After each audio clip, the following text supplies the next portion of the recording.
कतारमा 12 वर्ष बसेर अब यहाँ रोमानिया आएको 4 वर्ष भयो।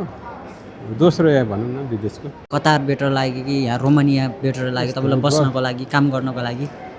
कामको लागि त कतारै ठिक छ। अब यस्तो खुल्ला रूपले हिँड्नको लागि, आफ्नो दिनमा खुल्ला दिलमा रमाउनको लागि भनेको युरोपै हो, जो हामी सानैदेखि सुन्ने आयौँ। त्यसमा केही कुराहरू जस मिल्दाजुल्दा छन्, ठिकै छ। अहिले केसँग रिलेटेड काम गर्नुहुन्छ तपाईँ? के फिल्डमा काम गर्नुहुन्छ? किचन हेल्परमा काम गर्छु रेस्टुरेन्टमा। हजुरको कमाइ कस्तो छ? जस्तै अब तपाईँ नेपालबाट मेन पावरबाट आउँदाखेरि मेन पावरले भनेकै तलब छ कि छैन तपाईँको?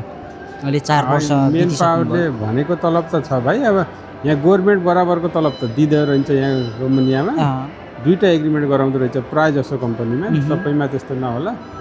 दुईवटा एग्रिमेन्ट नेपालमा जो हामीलाई भनेको थियो, हामीले उहाँबाट आउँदाखेरि $550 भनेर आएको, त्यो चाहिँ यहाँ मजाले पाइएको छ। त्योभन्दा धेरै नै पाइयो। अहिले त काममा चेन्ज गरेर नि आइसकेँ। कम्पनी चेन्ज गर्नुभयो? कम्पनी यो तेस्रो कम्पनी मेरो। 3टा कम्पनी चेन्ज गर्नुभयो। कतिको गाह्रो समस्याहरू झेल्नु पऱ्यो कि परेन तपाईँले काम चेन्ज गर्दाखेरि?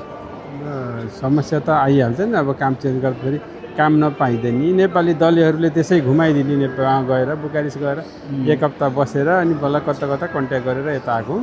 यहाँ आएर नि फेरि एउटा कम्पनीमा बेकरीमा आएको। सुरुमा आउँदा त्यो बेकरीमा फेरि काम नचलेर फेरि बेकरीबाट यता रेस्टुरेन्टमा चढेको। तपाईँले नेपाली एजेन्ट मार्फत काम चेन्ज गर्नुभएको? एजेन्टै भन्न पऱ्यो। उहाँ काम लगाइदिए बापत उसलाई केही रकम त दियो के। कति तिर्नुभयो भन्नु नि त?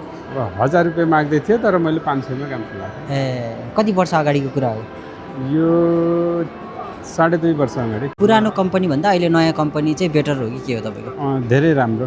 पुरानो काम सम्झिँदा अहिले 12 घन्टासम्म हामी नन स्टप कोदालो मात्रै चलाउँथ्यौँ कि घाममा बाहिर। मजाको त्यो काम त अब त्यसको लागि त अहिले त धेरै नै स्वर्ग भनौँ।